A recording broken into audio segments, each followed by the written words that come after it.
আসসালামু আলাইকুম। আসলে আজকে 9টার পর থেকে কাজ করতে পারি নাই। আমার ভাতিজি, হ্যাঁ টাইগার, কারণ আমার ভাতিজি অসুস্থ ছিল। 9টার পর আমার ভাতিজাকে নিয়ে হসপিটালে ছিলাম, সো এই জন্য আসা হয় নাই। তো আমি ওর পকেটে করে মোবাইলটা ধরেন, পকেটে করে ওর মেডিসিন নিয়ে আসছি। ওর মেডিসিন আর কয়েকজনকার, হ্যাঁ আমি করে ধরে দেখেন। হ্যাঁ 2 বছর ধরে দেখতেছি আমি ট্রিটমেন্ট করতেছি। 2 বছর থেকে একজন আসে, এই টাইগারের ট্রিটমেন্ট করে উনি টাইগারের ট্রিটমেন্ট আমার 2 বছর থেকে মানে আমি মানে আর একসাথে আমার আলাদা আন্ডারস্ট্যান্ডিং হয়ে গেছে। আমি জানেন না, এর জন্যই আমি ঠান্ডা আছি। এর নরম হয়ে গেছে, আমি গরম হয়ে গেছি। হ্যাঁ থাকলে তো আপনার টেনশন আমাদের টেনশন করা লাগবে তো। ভালো পুকুর একটা, আপনার পুরো এলাকা কিন্তু রেখে রাখেন। এই এলাকাটা ঠান্ডা করে চাই, এই চাই রাস্তা পড়ে রাখাই। সে ঠান্ডা হয়ে গেছে মানে শুধুমাত্র মেডিসিনটা যেন গ্যাপ না যায়, এই জন্য এত রাতে আসা। কালকে সেই রাত 1:30টার সময় ছিলাম। তো আমার ভাতিজে এমন অসুস্থ হয়ে পড়ছে, ভাতিজাকে আবার হসপিটালে ভর্তি, হঠাৎ করে টক্স ছুটে গেছে। এই জন্য আর কি মানে আসতে লেট। গতকালকে রাত 2টা বাজে আসছিলাম।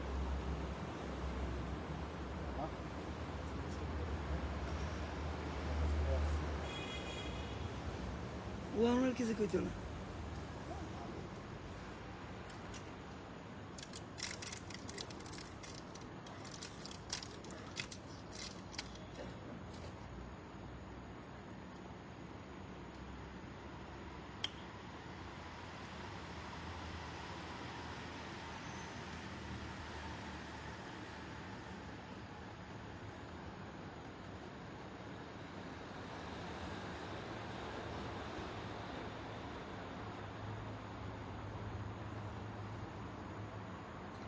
হ্যাঁ ঘুরে আসছি।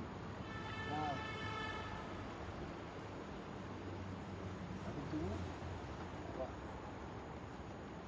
তুমি মনে করো যে তোমার খারাপ কিছু লাগছে না? লিয়া জায়গা পেয়েছে নাকি? লাগলে আঘাত পেয়েছে। পঙ্গু করে দিতেছে।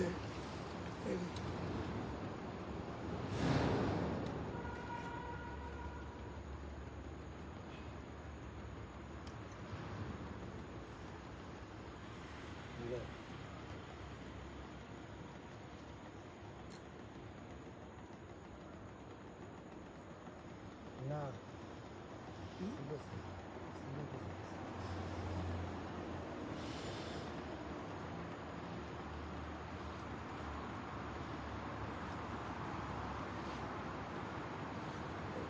আমার সব থেকে ভালো রাগ হোক না টাইগার চুপ চুপ।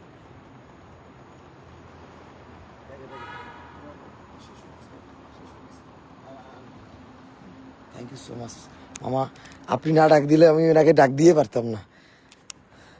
টাইগার আসলে আমি আসলে আমার ভাতিজা অসুস্থ কারণে টাইগারের আসলে কোমরের উপর দিয়ে পিক আপ যায়। থ্যাংক ইউ সো মাচ সবাইকে।